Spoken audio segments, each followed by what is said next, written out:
Are we ready to get going? Yep. Great. So welcome everyone to the fourth sustainability crash course here at Pratt Institute. We're excited to be hosting a day-long event with 3 tracks around sustainability and from a number of different perspectives, from fashion, from food waste to architecture and biomimicry. There's I think about 13 or 14 different workshops that you're able to attend being here. One of the things that you should know is that we're live streaming, so there are people from outside of campus who will be watching live, but also we're recording it and archiving it. So any of the sessions that you haven't seen, you'll be able to see on the CSDS website. So if you go to csds.pratt.edu, and you can get a link to any of the programming that takes place today.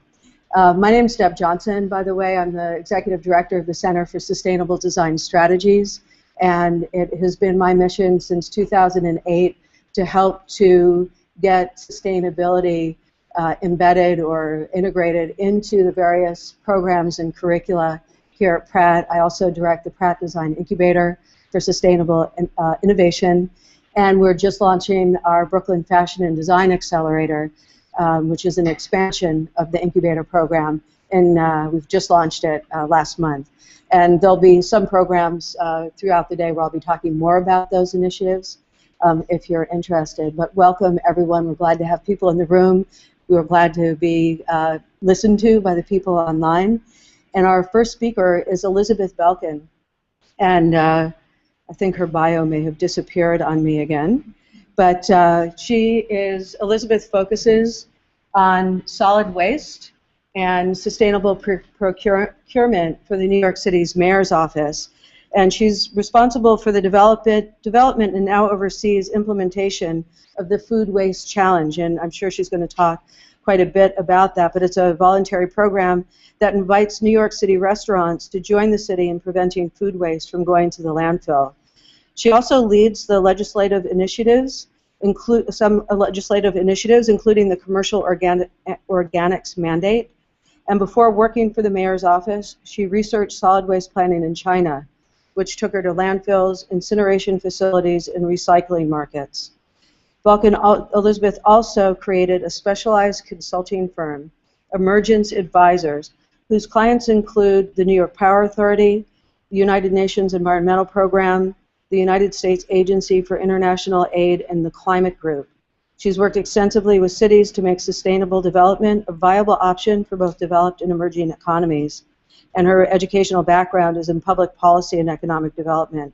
She's got a master's degree from Columbia, the School of International and Public Affairs, and a bachelor's from Georgetown University School of Foreign Service, and lives here in Brooklyn. So, Elizabeth, thank you for being here. We're looking forward to hearing all about the Food Waste Challenge and other initiatives that you have going on. And please welcome Elizabeth. Thanks, everyone. Thanks for having me today, and thanks for the very kind introduction. I'm pretty impressed to see so many of you here, not just because it's early on a Saturday morning, a little bit rainy, but frankly, I'm talking about garbage, and it's really not the sexiest of topics. So it warms my heart to see so many people interested in this topic, and I do think that the interest is growing, which is really, for me, because I have this passion, it's very exciting. So I'm going to start by giving you an overview of the city's solid waste initiatives and some of our policies. And then I'm going to dive into the Food Waste Challenge, and I'll try to be pretty brief with the slides and kind of race through them so that we can have time for Q&A, and I can also come back to slides if there's any questions. So our office is within the Mayor's Office. It's the Office of Long-Term Planning and Sustainability, which is a mouthful. What we do is, in a nutshell, we implement Plan YC. Plan YC is the city's comprehensive sustainability plan. It's a 20-year plan. It was released in 2007 by Mayor Bloomberg, And it covers these 10 focus areas. So really, the plan intends to address livability in New York City, the environment, and also make New York City a place where the quality of life is not impacted by the fact that by 2030, the city is expected to have a million more residents, right? So obviously that means a lot in terms of the demands that we put on infrastructure, our access to clean water, our access to efficient public transportation. These are all the things that Plan YC covers and endeavors to address through multiple policies and initiatives that span all city agencies. So what we do is make sure that city agencies are making progress towards different goals through their individual initiatives. Solid waste is one of the focus areas, and in the 2011 update to Plan YC, the city committed to a goal of diverting 75% of the city's solid waste from landfill by 2030. So what this means is that basically right now the city sends most of its solid waste to landfill, and it does so by exporting it, which I mean not sending it overseas necessarily, but sending it out of the city, mostly to landfills that are located multiple states away, as far as Ohio, South Carolina, which, you know, not only is that just sounds sort of crazy, right? Why would you send trash from New York all over the country? But it's obviously very unsustainable. It creates a lot of greenhouse gas when it decomposes in landfills, and is bad for the environment because you're using oftentimes long-haul diesel trucks, which are very polluting. So the goal to reduce what New York City sends to landfill is the key Plan YC target. Just to give you a snapshot of New York City waste, it's hard to really see when you're living in New York kind of the difference or the boundaries between the different types of waste, right? Because waste is everywhere. You see bags of garbage outside of restaurants. You see it in front of people's homes. You know, it doesn't really seem to be any different, the same way you could distinguish a school bus from a public city bus. But what we have is basically three types of New York City solid waste. On the right, you have construction and demolition. This is all the debris and material that's created with construction in the city. That's really kind of its own sort of waste stream.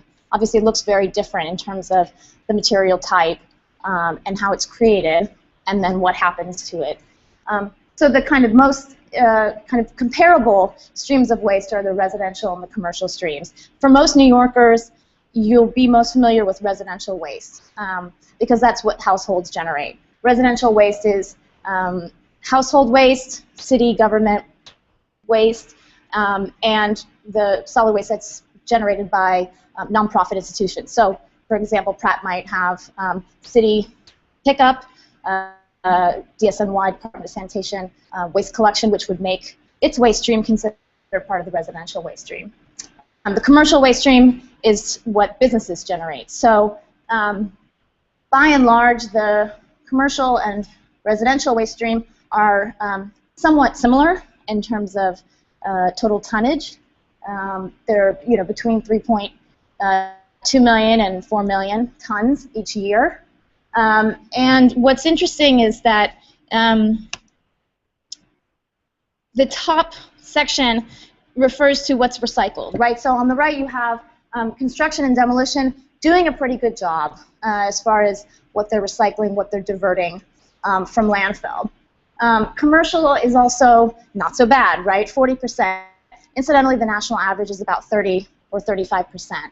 But you can see on the residential side how low New York City's recycling rate is. And it's, I don't say it to make anyone feel bad, right? There are well-documented reasons why New York City has a low recycling rate, namely because the recycling program as we know it was suspended in the early 2000s, right? And so obviously when you're telling people to recycle for many years and then you tell people to stop doing it and then you tell them to start doing it again, there's a lot of confusion, right? So even the best intentions really can fall prey to what is in recycling kind of the holy grail is basically behavior and getting people to do the things that you want them to do. Systems matter, policies matter, of course, infrastructure matters, but really you are dependent upon your client, right, and their willingness to recycle and their ability to understand what it is that is recyclable and how to do it. So obviously the city is really recovering from a deficit in clarity from the city as far as in the early 2000s, as far as what we wanted people to do with their trash. And that doesn't even really kind of begin to address the issues around confusion, what can be recycled, what can't. For many of you who are Pratt students, you've probably thought a lot about this if you work in design, right? And part of it is goes way upstream to product development and design. You know, when you look at a coffee cup, a plastic coffee cup that you get from a cafe, no matter your intention or your desire to recycle it, if it's not recyclable, there's very little you can do as a customer at that point, right? So you could, it can be very frustrating. And I think obviously for cities, for businesses, for a lot of different stakeholders, I think there's really a growing awareness of the need to have these conversations, send the message upstream to manufacturers, to product developers, to really make sure that the things that we're able to buy and the things that we eventually throw away are consistent with the end-of-life uses and that we want to see from an environmental perspective. So to address our deficiency in recycling, the city's also, in 2012, released a second goal of doubling the city's diversion rate by 2017. Today I'm going to focus a lot on food waste. It's obviously a growing area of interest, and it's something which the city is very actively looking into. Just to give you a sense of the scope of how large we're talking about for solid waste, the universe of food waste within the solid waste stream in New York City. The last slide showed you that totally we have about 10 million tons of waste generated in New York City annually. And about a third of that was residential and a third of that was commercial. But organics, how much of it is organic waste? Quite a lot. And just when I often talk to folks in other cities who are working on similar things, you know, like to bring attention to the fact that New York's organic stream is massive, right? It's the same, it's basically equivalent to if you were to combine the entire city of Baltimore, so all of Baltimore's municipal solid waste, plus Philadelphia, plus Boston. And those three cities combined would still be less than the organics that are in the city's residential waste. And same thing on the commercial side, right? Because we have about comparable residential and commercial organic streams. So we're talking about 2.5 million tons per year when you combine residential and commercial. It's a huge amount of material. When I talk to other officials in other cities, they say, oh, if we just don't know if we can justify building a compost plant. We don't know if we have enough material. We don't know if we can build an anaerobic digester because we don't know if we're going to be able to get the material. We have to talk to other cities to bring in some of their organic waste. We don't have that problem here. New York has so much organic waste. So here's the issue, and I touched on it a little bit. Basically, the city lags behind in solid waste. The Economist and other sort of green city indexes that have been released kind of consistently place New York City on top as a leader in environmental leadership, right? And here we're talking about transportation, water, environmental governance, air quality. For being a city with so many people, it's such a dynamic economy, and just a very complex system. New York City is really performs very well nationally, except for in the area of solid waste, right? When you look at, despite being in the top 1 or 2 for most of these categories, in solid waste we're way down at number 16, right? So we know, based on this, and based on our own anecdotal evidence of living in New York and seeing trash everywhere, and I think also as I walked in the room, someone mentioned, people come here from Seattle, They come here from Paris, they come here from wherever, and they're like, what's going on? New York's got the best restaurants, the best theater, the best everything, and like, it's disgusting, and this doesn't look like a modern city, and you know, I want to put my compost in the bin, and there's no bin there, right? So obviously we know we have work to do.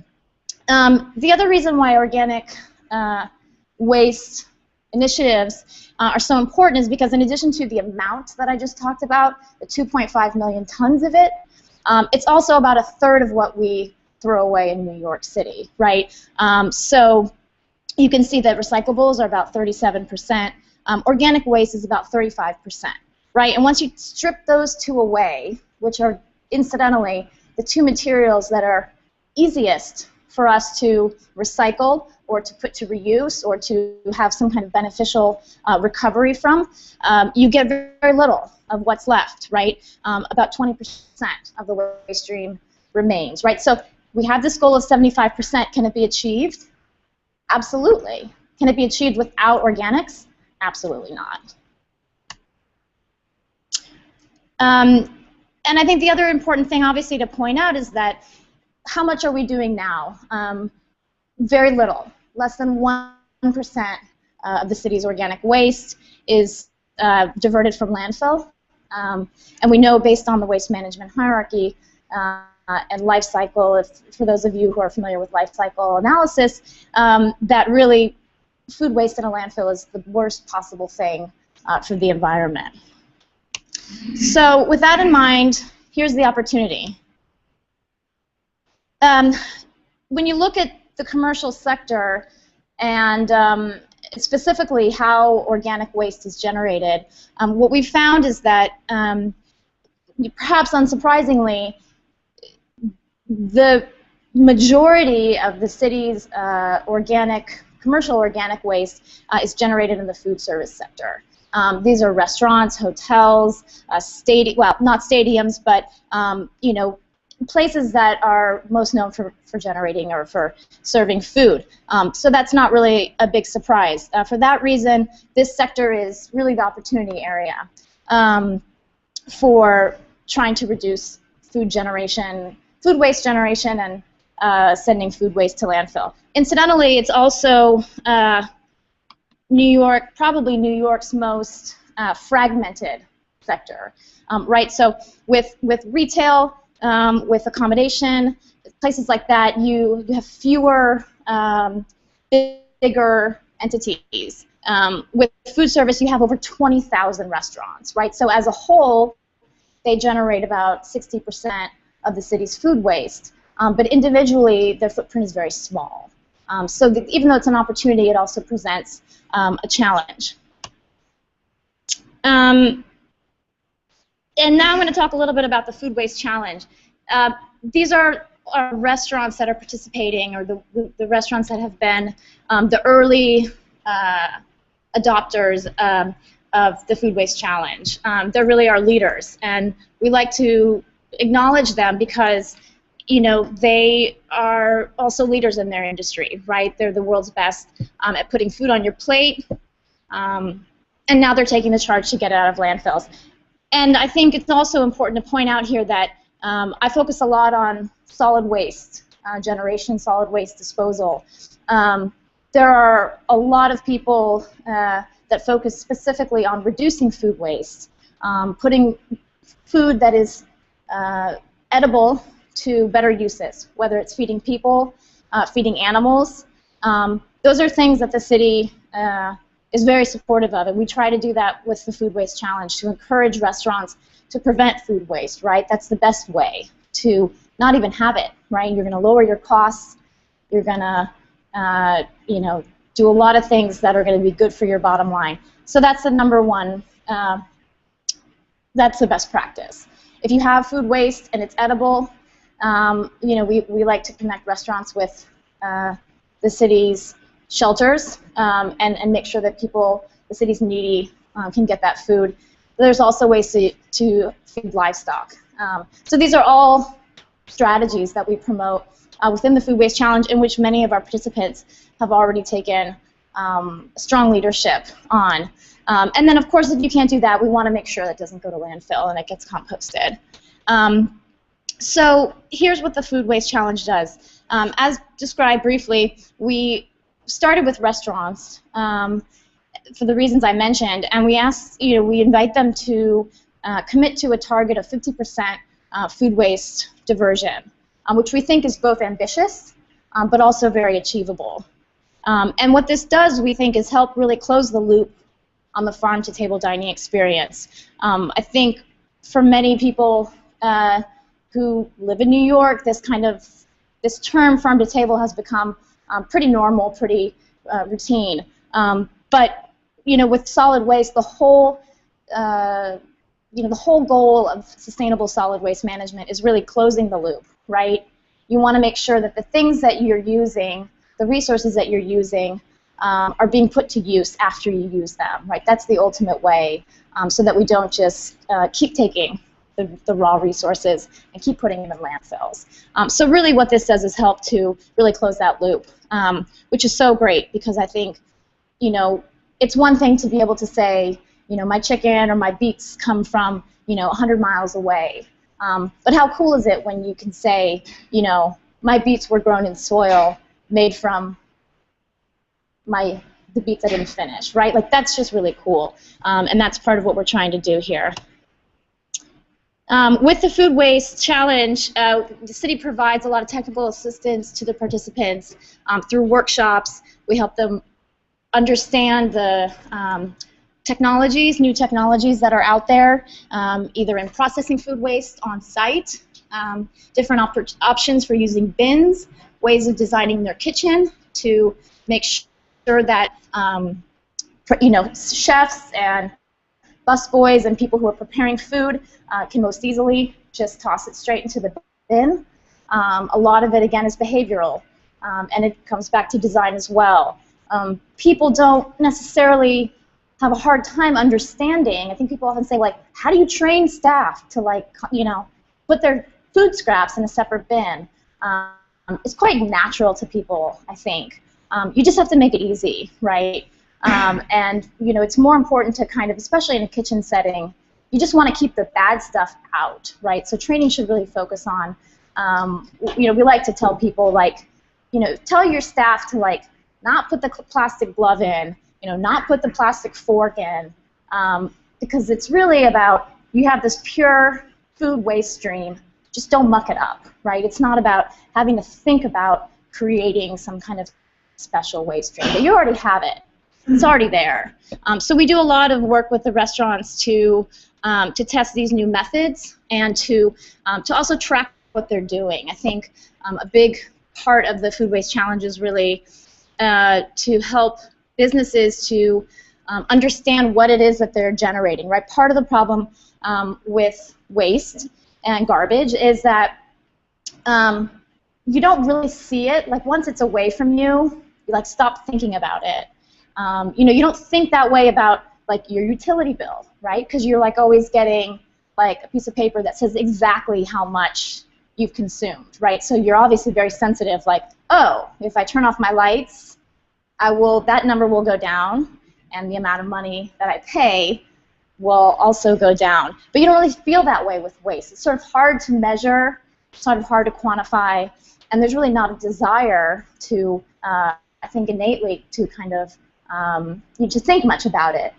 So what we do is help businesses just to kind of to track what they throw away, to monitor it, to know what's in it, and we found that by doing that, merely by doing that, it really starts to chip away at some of the bigger problems, such as, oh, where could we be buying less? We're starting to notice we're throwing away a lot of milk, right?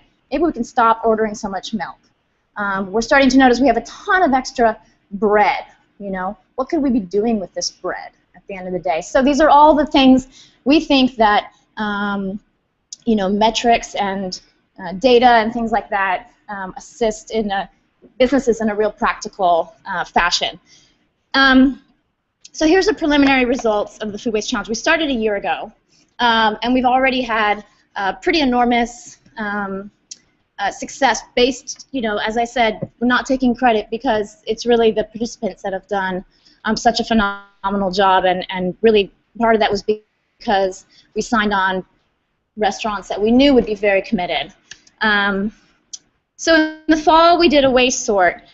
What this did is that the Food Waste Challenge itself only asked the businesses to count the number of bags that they throw away and what's in the bags, right? So tell us if it's recyclables, if it's mixed waste, or if it's food waste. And we get that information from them, but then in order to figure out whether they're meeting the program goal, we ultimately have to do the kind of the work on the back end to figure out what are they throwing away, what's in these bags, how much do they weigh, and that was the purpose of the waste sort. So what we did is we went out, you can see from these pictures that we did a collection route on a Friday night from about 11 p.m. to 3 a.m. I was riding on the truck. It was definitely not my most glamorous Friday night, but really a lot of fun. Extremely eye-opening for me because I obviously feel like I know a lot, or I know more than the average person about this industry and about waste and how it's collected, and yet it was a complete education. And talking with the drivers and the guys that pick up the trash was just a totally different perspective, and really obviously made me very sympathetic to the work they do and the importance of it. On Saturday, we got a big group of volunteers together, extremely kind souls who were willing to get up like you early on a Saturday and go to the Bronx, where our sponsor, Action Carting, allowed us to use their tipping floor to conduct the sort. So we explained the exercise, and basically what you do is you rip open bags. There's a couple of different ways of doing it. You can rip them all open, start with a huge pile, sort that pile, weigh each of the material, and then be on your way. Or you can do it the way we did it, which was bag by bag. And we did that way because we really wanted to know how each of the restaurants were doing. So we had the waste kept segregated by the different restaurants. Of course, we have data that is looking at the sample as a whole, but then we're also able to look at how the restaurants stack up against one another. It was very messy, but very fun, very educational, and we're hoping to do it again. We're hoping, because with these kinds of exercises, you want to do it a few times, right, to account for any kind of seasonal abnormality, or maybe you picked it up on a Friday, and Friday's a busy day, so you want to pick it up on a Wednesday next time. So, there might be a call for volunteers at some point. It's really great. I know it doesn't sound very appealing, but it actually is extremely interesting and not that gross. You're wearing gloves and stuff, so it's not that bad.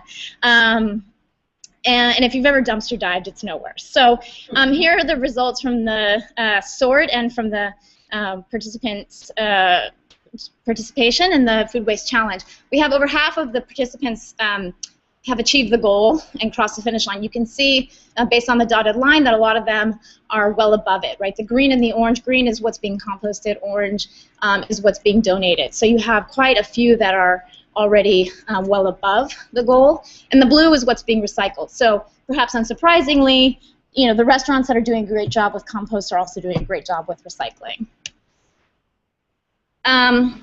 Since launching, this is just kind of the big picture. The city's Food Waste Challenge restaurants have diverted more than 5,000 tons of food waste from landfills. I didn't really go into the stuff that we're doing on the residential side today. I'm happy to take questions about it because there's a lot that the city's doing, and it's extremely important work. I do like to point out that 5,000 tons is a huge amount of waste, right? And since the city started its recycling, its food recycling program, the composting program through city curbside collection, it hasn't reached anywhere near this, right? And that's not to put them down, but just to show that businesses generate enormous amounts of food waste. And so by focusing on this small-ish group of large food waste generating businesses, you're able to capture such a massive amount of material, more than when you kind of scatter this program amongst a huge number of residents, right? So obviously you get a lot of bang for the buck here. And we've avoided over 2,500 metric tons of greenhouse gas emissions in the process. So the black bags are the ones, is kind of what's being landfilled. Orange is donated, again, green is composted, and blue is recycled. So you see basically, amongst the food waste participants, a little less than half of their food waste, of their waste stream is being diverted from landfill. We know that there's obviously more opportunity here, right? So this is a scenario of deeper reductions, and what you end up with is less than 30% being landfilled, and that's what we're striving towards, and that's what we're pushing our Food Waste Challenge participants towards. It's what we're pushing other businesses towards. We're trying to expand the Food Waste Challenge to include other businesses, hotels, stadiums, supermarkets. So that's what's in store, because we know that restaurants are just one part of the equation, and every sector matters. So with that, I'm happy to take questions.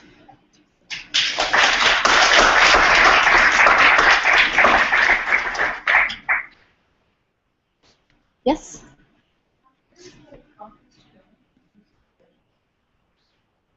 Great question. So the city, as you know, picks up the residential waste.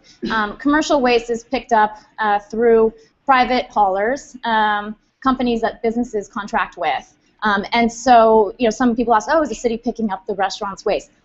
I would love that to happen. That would be like my first ask of the Department of Sanitation, like, hey, get some food waste from the restaurants. They're doing such a great job. Obviously not that simple to do, because taxpayers pay for DSNY waste collection, and it's not necessarily in every taxpayer's interest to be picking up businesses' waste.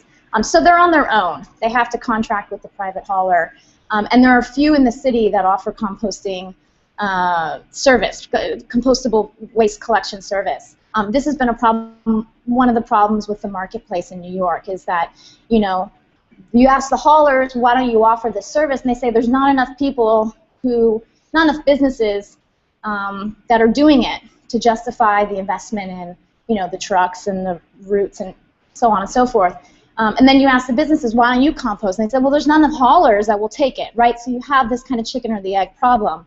But we think that the legislation, which is going to create a mandate for businesses to do this, starting in 2015, will obviously try to address that problem of the chicken or the egg by making it compulsory for businesses to source separate their organics, which will make the market and the haulers respond by figuring out ways to collect it and what to do with it. Right now, the material is taken, much of it is taken to a composting facility in Delaware. It's about 130 miles from New York. So from a sustainability perspective, it's not great. You have these trucks, these are diesel-powered trucks going down the highway 130 miles from New York. So it brings very little benefit to New York City. It's a great facility, but we need facilities that are closer. And people say, why isn't more of it taken to local farms? And the answer is that if you've ever done any composting in your homes or perhaps where you grew up, you know that when you compost in your backyard, you compost on a farm, you're doing it in a very low-tech way. So there are things that you can't put in there, right? You can't put plastic. I'm sorry, you can't put tissues, right? Paper, napkins, things like that. But even things like bones can be problematic. With industrial-sized facilities, they have technologies that screen out plastic. They grind up the material to speed the breakdown of it. And they also can tolerate things that like a backyard or a farm compost facility can't. So even though farms are great, even though we want to see community gardens and community composting operations flourish, and it can be done if you have really committed businesses that are willing to filter out contamination and make sure that the stream is appropriate, really to kind of scale up to the point where we have facilities that can take all the business, New York City business and residential organic waste. We need really these industrial facilities because they have the technology to make sure that the stuff is going to be able to be used, right? If it's too contaminated and it goes to a farm, it often gets sent out the door to the landfill. And that's what we don't want to see happen. Yep. Thank you. Are there any, at every food tech hackathon, it seems that food waste comes up. are there any models that you guys are looking at? I think of like Apple Harvest as an example, small one but interesting one for using database to help work where things go. Any thoughts about that? Yeah, it's a great question. The food waste movement, or the movement to address food waste, is a very passionate one. It's growing, and there have been some great strides made, especially in the UK. There's a great program that gets a lot of central government funding. So very serious, very earnest about doing something about it. It's hard. Food waste is really hard, right? You ask a typical business or a typical resident, like, how much food do you waste? And they're like, none. I don't waste food, right? Like, it seems almost like a value judgment. But we've all, like, thrown away a knob of, gnarly ginger that, like, we had the best intentions for and it just didn't work out, or like that slimy cilantro, right? It just happens. Even the most frugal and kind of mindful of people generate food waste, and it's not a value judgment. What's encouraging is there is an organization called the World Resources Institute. They are responsible for the GHG, the Greenhouse Gas Protocol, which was really game-changing because you had businesses and governments sort of saying, like, here's our carbon footprint, and and there was no apples-to-apples comparison, right? You had no way of knowing, like, what do you mean when you say this is your carbon footprint? What's included? What's excluded? The GHG protocol that the WRI released, as I said, was a game changer because it allowed an apples-to-apples comparison, and it really focused people's attention on the issue and doing something about it, because it's such an effective standard for measuring carbon emissions and for reducing it. And so similarly, the WRI has taken on the task of putting together the first ever food waste protocol. So they're trying to figure out a standardized way of measuring food waste, which is really, I think, most practitioners agree is kind of the first step. It's not the last step, right? Just because you know how to measure your food waste doesn't mean like you can pat yourself on the back and say, great, my job is done. It's still very challenging. So this is just a first step, but I think it's really encouraging. You have a lot of efforts underway, and most of the people who are supportive of the WRI initiative are those that are in the field doing really exciting things. So you have the former CEO of Trader Joe's, who's trying to take food that is, not spoiled, not gone bad, but when you see on a package best by February 10th, what does that mean? Does that mean like on February 11th you're going to get sick? Probably not. But like, are you going to want to buy something that says February 10th in the supermarket if you can buy something that says April 10th? No, right? So we have some problems, and there are groups that are working on this issue of expiration dates. The ex-CEO of Trader Joe's is trying to take that food that is perfectly edible and make a store that will sell it at dramatically reduced prices. And food desert areas. And food desert areas. And areas, it started in Massachusetts, but primarily kind of low-income neighborhoods where there's not access to fresh fruits and vegetables, healthy foods, things like that. So you're able, with this food waste initiative, to really address a number of issues, with social justice being one of them, a very important one of them. Yeah. Yes. I was at a talk where a group was going over there, a permaculture conference in Cuba. And they had it in Cuba because Cuba had they made some drastic changes in terms of ensuring food supply, so they got into permaculture. And of course, recycling food waste was paramount to them. So I know that Cuba, Giving Cuba is definitely a plan, planned government. When you were speaking about the law that was going to be enacted in 2015, what is the teeth? Can you give a detail? What's the teeth in it that really makes this actually happen? Yeah, it's a great question. The basic bones of the law, if you will, is that a select group of businesses have to sort of separate and divert their food waste. We try to focus in on those really large food waste generators. We don't want to pass the burden on to mom and pop shops, that for whom solid waste collection already represents a big part of their day-to-day expenses. That's not our intention. So we looked at who the largest food waste generators are in the city, right? These are like your franchises. These are your McDonald's. These are your Hiltons. This is Barclays Stadium. And we found that just with that group, which is incidentally about less than half a percentage of city businesses, or about 5% of what we call food waste generating businesses, in the city you get almost a third of the food waste, right? So that's our kind of core focus, is how to get the most bang for the buck. These businesses, which are about less than 1,000 businesses, what they'll have to do is they have to have a system in place to show to someone, an inspector that was doing enforcement, that in the kitchen they've got the bins for the special types of food waste, and that they have signs posted to instruct their staff on where to put the food scraps. And then on the curb, what they need to do is they need to be putting the stuff out that's collected, that's separated, to be collected separately. They have to be able to demonstrate that they are working with a commercial carter who's taking that material as food waste, right, and not commingling it. So that's the business responsibility.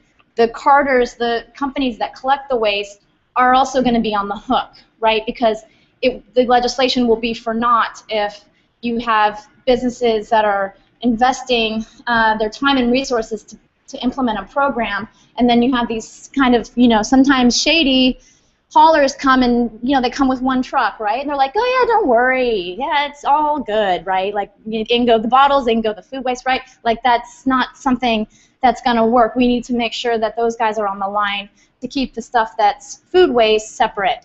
So they also have a compliance obligation, and the city will be monitoring the food waste that they collect and then take to city transfer stations, which is where they take the waste. So it will be it will be both a generator, which is what we call businesses in the waste world, generator side and carter side compliance. Yeah. My question is actually kind of related to that one in terms of how to get participation in enforcing compliance with such a segmented market. Yeah. So in one direction, you can sort of mandate what happens and then monitor how people comply with that. I wonder if there has been any thought to trying to quantify the economic value add of doing this, and then creating economic incentives to get people to voluntarily participate in itself. Yeah, it's a great question. I mean, the Food Waste Challenge, I think, is a great example of what you can do through voluntary, public-private partnerships, right? We didn't require any businesses to do this. We didn't even pay them. We didn't even offer them any incentive besides recognition. And we got a huge group of very very loyal, very active group of people to do this. So that was kind of proof of concept, right? That businesses can definitely do this. Obviously, I think there's a question of scale, right? We know because we've got this 2.5 million tons of organic waste kind of like in the back of our mind, that we just need to have something that's going to be scalable. I think that's one justification for the legislation for making it mandatory. The second justification is that we need to address the situation of inadequate processing capacity, right? We can't just have everything going to Delaware. And without the legislation, you have these folks who want to build composting facilities, and they may even have potential investment lined up, but they say, look, it's too risky. Why, if I build a 100,000 ton per year site, how do I know that anybody's going to come and give me stuff, right? So I need an assurance that the material is going to be there. So what the law does is really sort of drives the market development to bring the facilities online, which we're confident that if you have the facilities, the infrastructure near to New York, it will be cheaper. We've looked at landfill costs across the nation in cities and rural areas and compared it with the cost of compost facilities located nearby, and it's anywhere from 20 to 60% cheaper to compost or to put food waste into a designated food processing facility compared to landfill, right? So the carters are going to do it, the businesses are going to do it because it's going to become more economical. But the city has to play a role to kind of turn the economics upside down and align the economic interests and the environmental interests. Yeah, okay. Great. Thank you so much. My email address is here in case anybody has follow-up questions for me.